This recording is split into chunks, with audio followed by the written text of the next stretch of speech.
un paradoxe de me donner à moi rendez-vous en ville, puisque moi, ce que j'aime profondément, c'est la campagne, la forêt, le silence, les lapins au bord des routes, les grands espaces.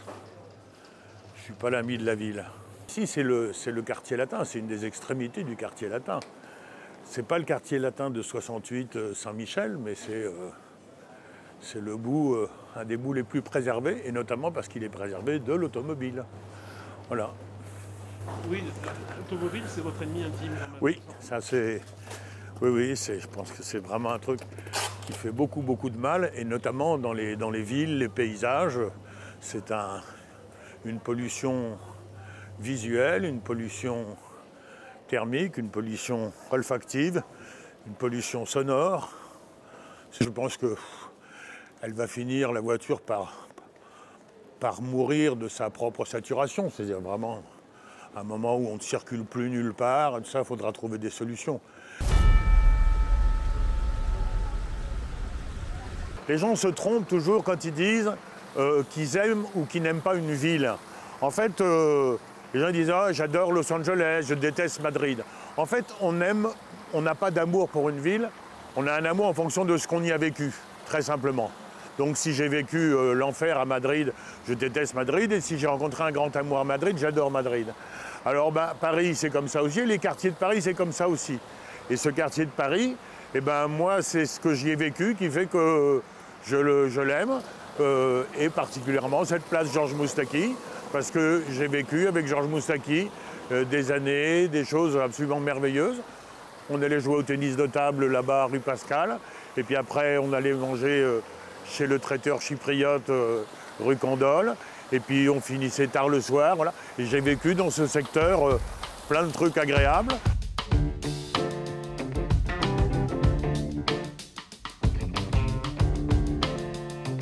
J'apprécie beaucoup d'humoristes et de comiques, mais c'est pas ça qui déchaîne les rires les plus fous.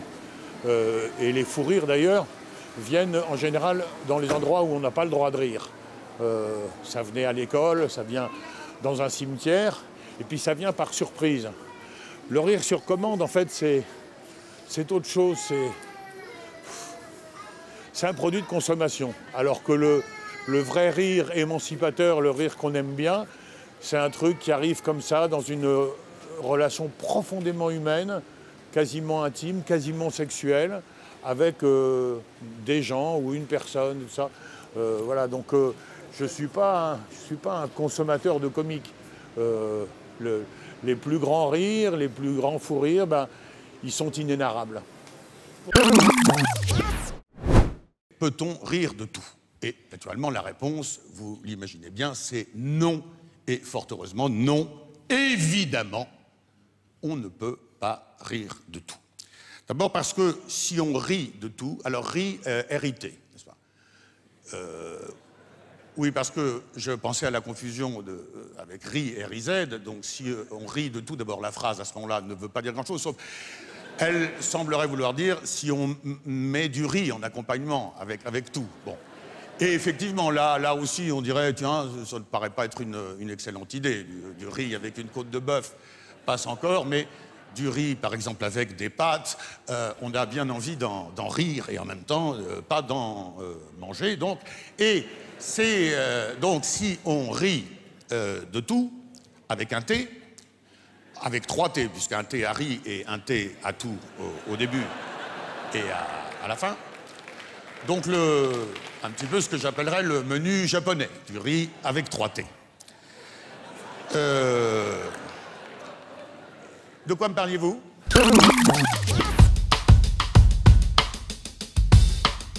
J'ai eu le plus de plaisir charnel avec Moustaki et le plus de récompenses intellectuelles avec Topor.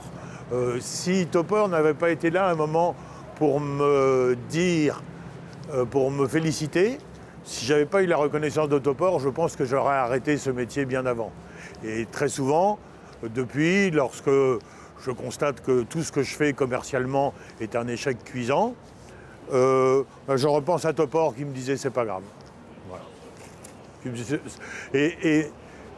Et puis je le comprenais tout de suite parce que je me disais ouais, si j'ai la reconnaissance d'un mec que j'admire comme ça, qui nous a livré tant de choses précieuses, après, ben, le nombre de spectateurs, le nombre de bouquins ou ça, ou le nombre d'émissions de télévision qu'on fait, bon, c'est un peu secondaire. Voilà. On dit, ah oui, du Rollin, ah oui. Ah, bah oui, dis donc, ah oui. Mais alors, tu vas en acheter? Non, j'ai pas trop eu le temps et tout ça. Puis je crois que c'est cher, mais non, c'est pas cher. Ah oui, non, mais enfin, bon, bref, mais du Rollin, oui, oui. Voilà, c'est ça l'histoire.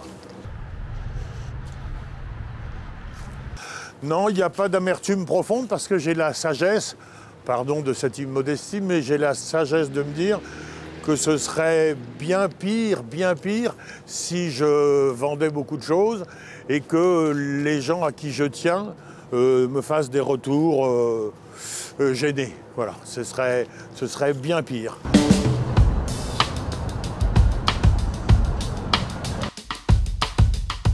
On sombre dans l'individualisme et les rares qui s'occupent encore de l'avenir collectif, ce sont les politiques. Alors, bien sûr, parmi eux, il y a des filous, il y a des incompétents, il y a tout ce qu'on veut, mais c'est quand même c'est quelque chose qu'il faut saluer quand même. Donc je crois que la politique a plein de défauts, mais on ne s'en passera pas. Il faudra bien, pour qu'on vive ensemble, que des gens pensent le vivre ensemble, réfléchissent le vivre ensemble. C'est une chose que vous enseignez à vos enfants, vous leur avez appris à regarder le monde différemment? J'ai essayé. De toute façon, ce qu'on transmet, c'est rarement sous forme d'une leçon de morale. On transmet par l'exemple et plus par la suggestion que strictement par le dogme. Donc, mais bien sûr, j'essaye de... En fait, moi, mon idée, c'est de donner le maximum d'outils à mes enfants pour vivre heureux dans un monde que je ne connais pas, que je ne sais pas imaginer quel sera exactement leur monde. Donc juste leur donner les outils, et bah, pour ça, c'est leur montrer à peu près avec quels outils moi j'arrive à évoluer, et puis en espérant qu'ils choisissent dans la panoplie ceux qui pourront leur servir.